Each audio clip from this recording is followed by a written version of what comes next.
Magandang umaga sa inyo mga kabotog. Ay bali, nagagawa ako ng support ng angle bar. Yan ay ipupulweld ko. Yan, ipupulweld ko siya.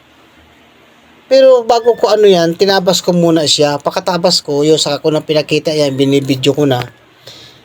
At yan, ang ilalagay dyan, yung cable tray, nakahanger siya.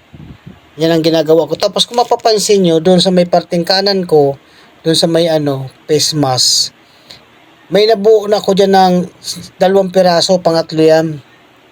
At saka na welding ko na yung na full weld ko na rin yung yung elbow na 2 pirasong maliit. Yan. Inaano ko siya. Kinakailangan eskwalado. Yan. Yan, ginagawan ko muna siya ng preparasyon. Yan, kailangan sukat dun sa dulo para makikita natin. Tapos gagamitan ko pa yung eskwala. Yan, eskwala na yan para sure ball. Yan. Yan, ganyan. Kailangan eskwalado. At ang ang pagkabit niyan, ay siya, nakatayo. Yan, nakalapat yan dyan sa angle bar na yan. Nasa yan, sa may eskwala na yan. Na nakabalagbag. Yan. Tinalamunan ko. Ayan, yan. Ganyan ang ginagawa ko. Tapos kabila, yan. Para sigurado. At saka pag yan, ina-adjust ko na lang yan. Para tumama doon sa eskwala. Yan. Pagkatapos yan ay ko na dyan, i-welding ko na yan. Sukat uli.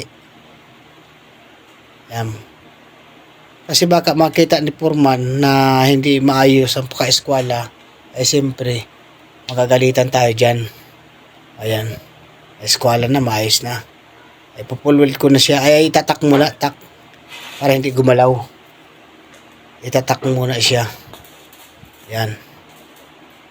Ang gamit ko pala dyan na welding rod 2. Yung ginagamit ko niyan, 60-11. Tapos pag full weld ko, 60-30 na nihon. Yun ang ko ginamit na dyan sa pag full weld.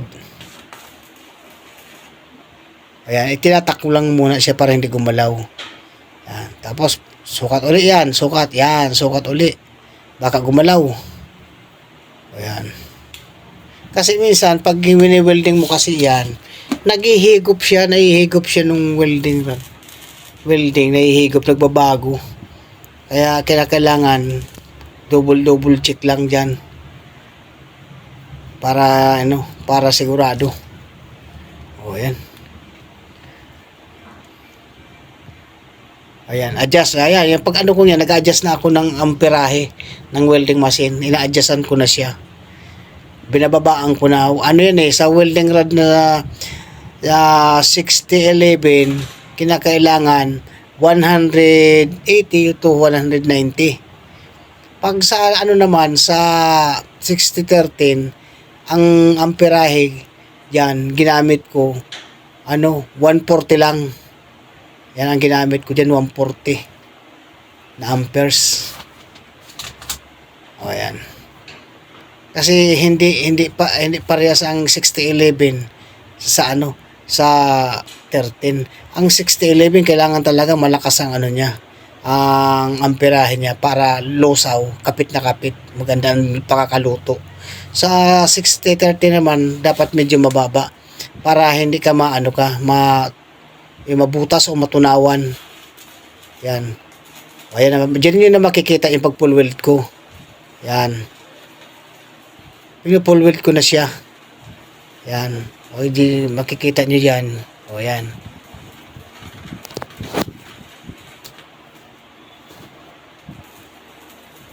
Kaya lang medyo nagtitigil-tigil ako dyan dahil ang laki nung gap niyan, ang laki nung kapag binabad kong masyado, lalong mabubutas kasi ang laki nung gap. O yan, walang masyadong gap yan, kaya diretso yan. Ayan. Tamang-tama lang yung niya, yung clearance. Kaya yan, idiretso ko siya. Yan. Ay, siya nga pala. Yung ano yan, yung... ayan. Bali, na full weld ko na siya.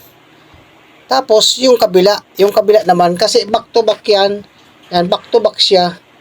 Ipo-full weld ko. Para matibay siya. Yan, para matibay. Back to back ang ginagawa ko dyan. Yan. Hop. Os. Ano yan? Yan. Sukat uli. Yan. Para sigurado. Yan. Hop. Ayan. Wala din. Hindi nagbago. Okay. Hop. Ano ba?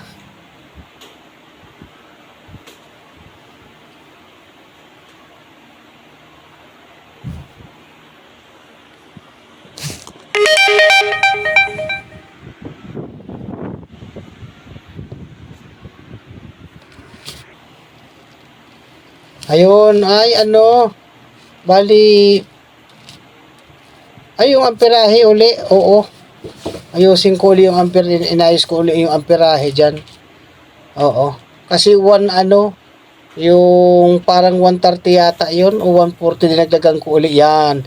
Back to back yan, full weld. Yan.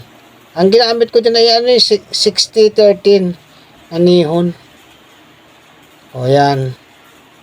Ganyan, full weld yan, back to back. Yan. Yay. Oop. Yan, dyan naman sa kabila. Kabila naman uli. O yan. Yan ang ginawa ko dyan. Yan.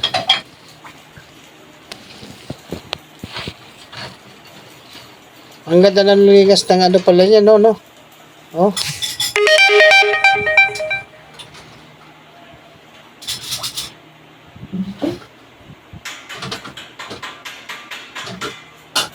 Ayan. Siyempre, lilinisan natin yan. Titiktikan, tatanggalin yung yung plugs. Yan.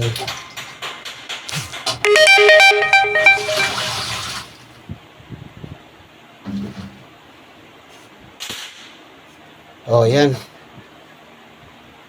O yan, okay, maraming salamat sa iyo mga kabutog. At yan, ay yung pala, yan yung full weld ko, ipapakita ko sa inyo. Kaya lang nung tiningnan ko, nung review ko siya, hindi makitang masyado yung yung paka full weld ko. Kasi ang yan, camera ko yan, siya yung binaliktad ko, kaya di ko makita na masyado. Ayan, kaya hindi makita talaga, para ipakita ko sana sa inyo yung paka full weld ko. O ayan.